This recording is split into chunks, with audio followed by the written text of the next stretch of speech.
பார்த்துட்டு என் பொண்ணு சரி சரி. குரு பிரம்மா குரு விஷ்ணு குரு தேவோ மகேஸ்வரா குரு சாட்சாத் பரபிரம்மா தஸ்மை ஸ்ரீ குருவே நமः. திருப்பட்டூர் அருள்மிகு பிரம்மபுரீஸ்வரர் திருக்கோயில். திருப்பட்டூர் பிரம்மா தலையெழுத்தை மங்களகரமாக மாற்றி எழுதக்கூடிய சக்தி படைத்தவராக இருக்க. அது எப்படி ஏற்கனவே எழுதப்பட்ட ஒரு தலையெழுத்து மீண்டும் மாற்ற முடியுமா? முடியும் என்பதுதான் இத்தலத்தினுடைய தனிச்சிறப்பாகும். அதற்கு பிரம்மாவினுடைய வரலாறு எடுத்துக்கொண்டால் முதலில் பிரம்மனுக்கு 5 தலை, சிவனுக்கும் 5 தலை. பிரம்மன் இந்த உலகத்தை படைக்கக்கூடிய ஆற்றல் தேஜஸ் ரெண்டும் இருக்குது. ஈசனாகிய உனக்கும் 5 தலை, எனக்கும் 5 தலை, that is same to equal பவருங்கிறதுனால ஈசனையே மதிக்காத ஒரு போக்கு தென்பட்டது. பார்த்தார் ஈசன் அவருடைய 4 அந்த அகங்காரத்தை அழித்து 4 அந்த அகங்காரத்தை அழித்து 4 அகங்காரத்தை அழித்து நான்முகனாகிய பிரம்மன் இத்தலத்திலே 4 அகங்காரம் நீங்கி 12 சிவலிங்கங்களை வழிபாடு செய்கிறார் பிரம்மா.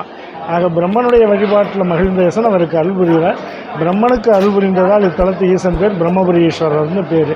எப்படி அருள் புரினா எல்லோருடைய தலையெழுத்தையும் நிர்ணயிக்கக்கூடிய அவன் தலையெழுத்தை மாத்திரன்னு சொல்லி பிரம்மாவோட இழந்த படைப்பாற்றலை திரும்ப வழங்கி கூடுதலாக ஒரு வரத்தை கொடுத்தார்.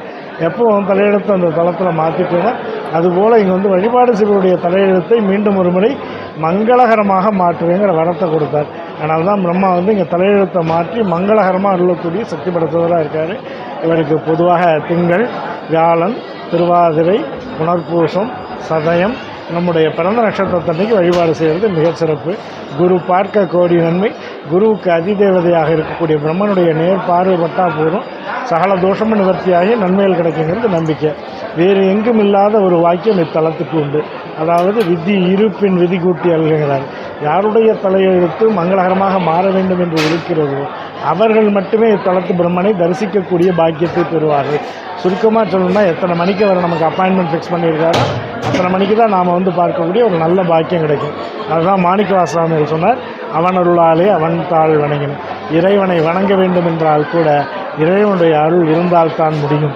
ஆக இத்தலத்து பிரம்மனை தரிசித்தாலே போதும் சகலவிதமான தோஷங்களும் நிவர்த்தியாகி எல்லா விதமான நன்மைகளும் கிடைக்கும் என்பது இத்தலத்தினுடைய தனிப்பெரும் சிறப்பாக அமைந்துள்ளது.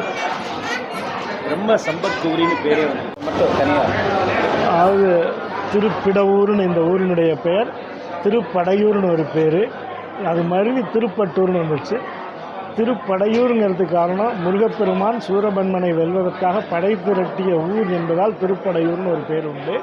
இங்கே எல்லா பக்கமும் இந்திரமயில் மற்றும் அசுரமயில் என்று இருக்கும்.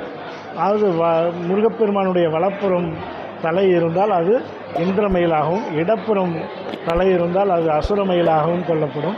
அவ்வகையில் இத்தலத்திலே முருகப்பெருமான் சூரபன்மனை வதம் செய்வதற்காக படை திரட்டிய ஊர் என்பதால் இத்தலத்திலே இருக்கக்கூடிய முருகப்பெருமானுக்கு இடபாக மயிலாக வீற்றிருக்கிறார். அது சத்ரு சம்ஹாரங்களுக்கு இவர் மிக உகந்தவர். நம்முடைய இடையூறுகளை நீக்கி எதிலும் வெற்றியை தரக்கூடிய முருகப்பெருமானாக இத்தலத்திலே அருள் புரிகிறார்.